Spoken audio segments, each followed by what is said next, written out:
In this video, I'll show you how to enable and disable in-game text chat in Call of Duty Black Ops 7.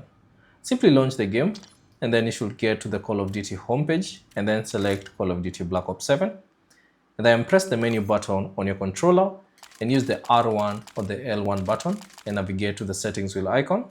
Then scroll down and select interface.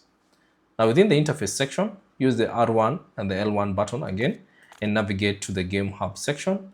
And then scroll down and select HUD info visibility and press the box button on the controller.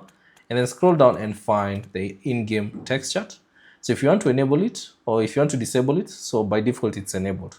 So if you want to disable it, simply select that option and that should disable the in-game text chat. If you want to enable it, simply select it and that should enable it back. Thanks for watching and I'll see you on the next one.